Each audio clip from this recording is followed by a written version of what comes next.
Morning YouTube. So we're on a job today with me and Marcus, and we're doing a underfloor heating job using this slim overlay system. So as you can see, that's the original floor, and we're just dropping these boards on top, which our underfloor heating pipework's going to run through, and then the new floor will go on top of this. So what we've done so far, we've got the manifold on the wall there. 26mm MLCP goes down into the floor, along and then up to where the boiler is. So I'll go and show you that in a second. But Marcus is just going to show you now, just going to drop these last three boards in. See what they're made of. Just like a foam. Concrete. You can walk on them, they don't, it's not squidgy, but they are pretty firm. It's like, feels like that hardy backer board, like, almost like cement.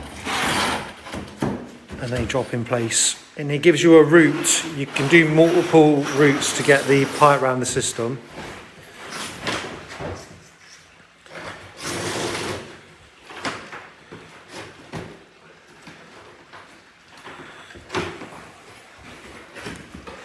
Marcus is my hero too. Would you believe he's only 25? I know. That paper on it was a killer.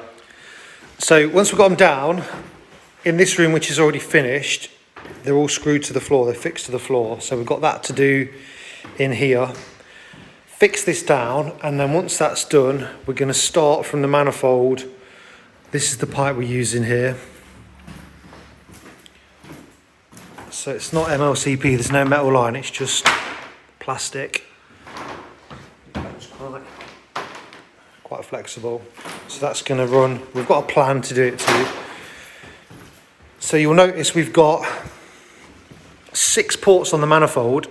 4 of them are blanked off, we're only using 2, so we've got 2 zones. The reason we've got the 4 extra is because the customer at some point in the future is going to have underfloor heating in the hallway, the downstairs toilet and in the kitchen. So just for now though, he's just having his lounge done. So we've got, there's 2-port valve here, wiring centre on the pump here, and we're also going to have a nest. So we've got 1 nest for the underfloor downstairs and 1 nest for the existing heating upstairs, which has got a currently on a wireless thermostat. So upstairs we're going to put in, we've got another 2-port valve here for the upstairs heating zone, which will be controlled by the nest. And then we've got, because we're introducing extra pipe work, which has obviously got water in, we're adding an expansion vessel, and because we've got zone valves, we're adding a bypass. So I'll nip upstairs now and show you that, what we're doing upstairs, and then we're going to have a cup of tea. So there's a cat here, but I've not seen it yet.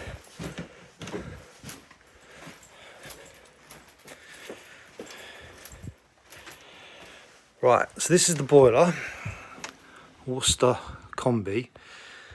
So we've brought our 26mm MLCP up in the corner there, and then already converted that to copper. So it's a bit deceptive, but this is our flow pipe, and someone who fitted the boilers put the MagnaClean on the flow. So we're going to, I'm out of breath, it's really hot in here, I'm sweating. We're going to put, we're going to change that, put that on the return, and then we're going to tee off this flow, pick up the underfloor heating, the 2 ports downstairs, and then pick up the flow to the central heating system upstairs and have a 2-port there. So then there'll be another nest thermostat replacing that up here, bypass. So that's the upstairs bit.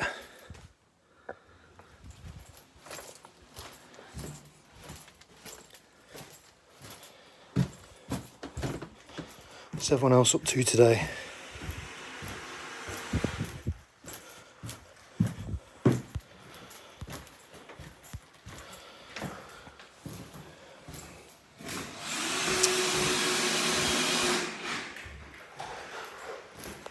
If you've not seen these before, this is Marcus's builder's tea box. You get the box, comes with a couple of mugs in. They're like enamel mugs, and then 2 canisters. I think one's for tea and one's for sugar. But Marcus has Tetley, and I've made him put Yorkshire tea bags in that one for me. And again, they're those like metal enamel. And then you get the kettle as well, which has got just enough space in it for 2 mugs of tea. So pretty good.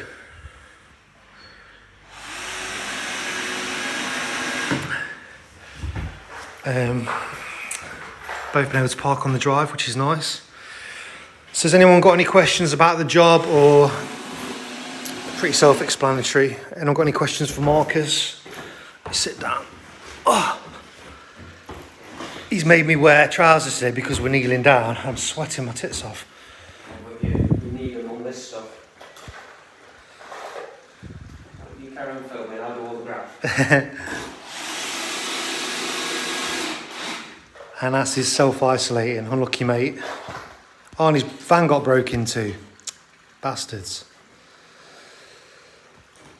DJ Tree's just fitted a shore stop. For the older generation, they love it. Marcus, how did you feel about, we did that ECA boiler last week. What was your favourite part of the boiler?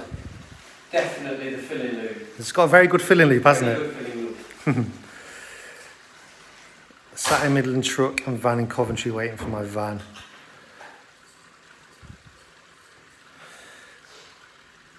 When would you consider using a low loss header, Marcus? Big systems where you want to split them. So like the up and down stairs. Or if you've got a system where the boiler is quite a long way away. I've got a job at the minute in Nottingham where it's a really long house running off a system boiler.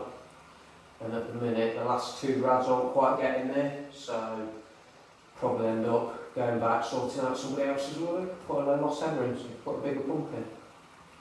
So the way I understand it is a low loss header allows you to put another pump or multiple pumps onto a system. So the boiler can continuously run at its maximum output or whatever output it's set at constantly through the low loss. And then whatever your system demands, whether it's more or less than the pump offers, it comes from the other side so that the boiler can just continually run and be happy, basically. Yeah, that's why it's most efficient, isn't it? Is that red pipe barrier pipe? No. Any more questions? I've not got any more questions, I don't think. So we're going to, obviously I'll film this job, we'll film wiring the nests up, we'll film laying the pipe. What else can we film on this job that's interesting? Maybe a bit of connecting upstairs. Yeah, we'll film that and then we'll probably be here for next couple of days. And then what we're doing next week, I'll be fitting that ECA boiler. Once I've fitted that, I'll do a video on that, and then back at the big Loughborough job to finish off the unvented cylinders. There's loads to do there. Then I'll do a video on what different types of press fittings and jaws I can make, because we've got some here. So, I'll grab one of them. That's a V profile 22mm elbow. And then we've got some MLCP fittings here. So if I grab my gun.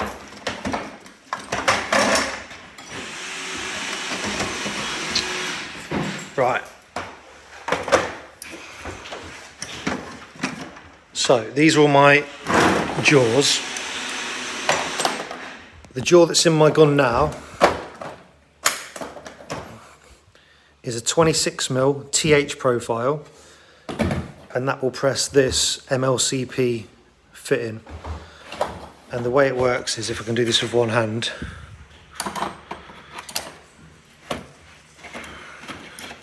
he says, 2 secs.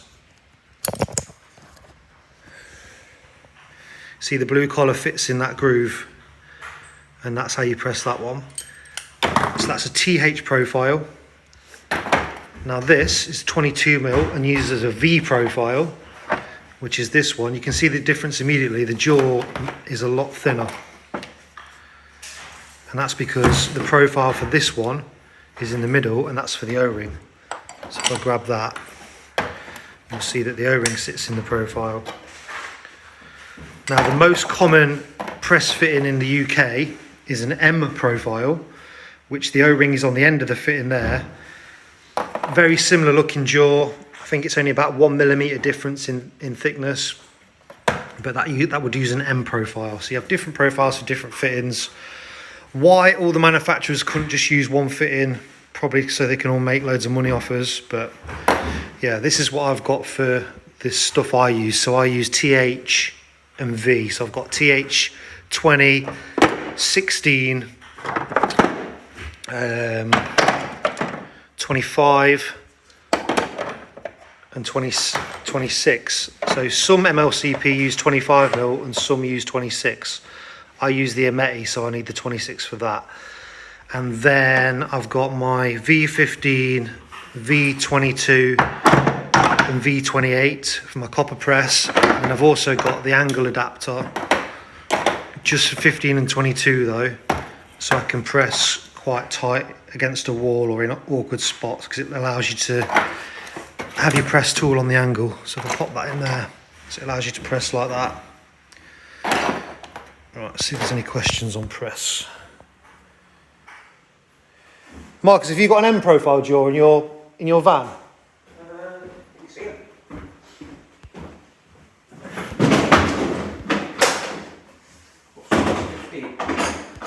Jaws are identical. Fix it.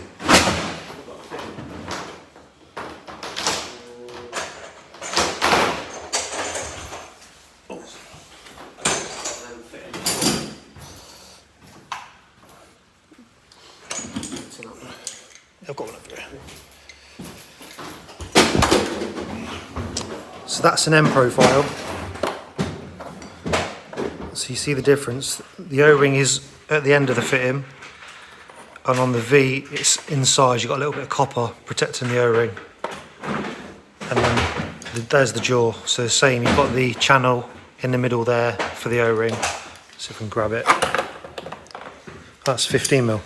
It's 15mm jaw.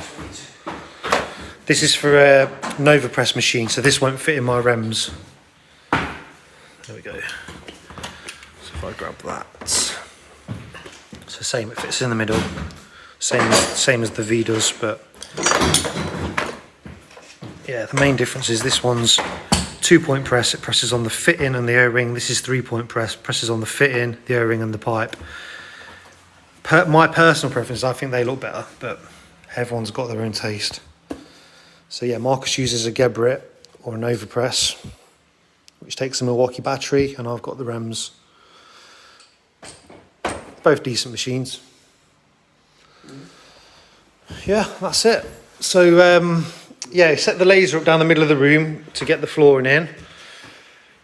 So we're going to screw this all down now, finish our tea, pack up, and then we'll start laying the pipe. Yeah? Happy with that? Have a good one. Have a good one, everyone.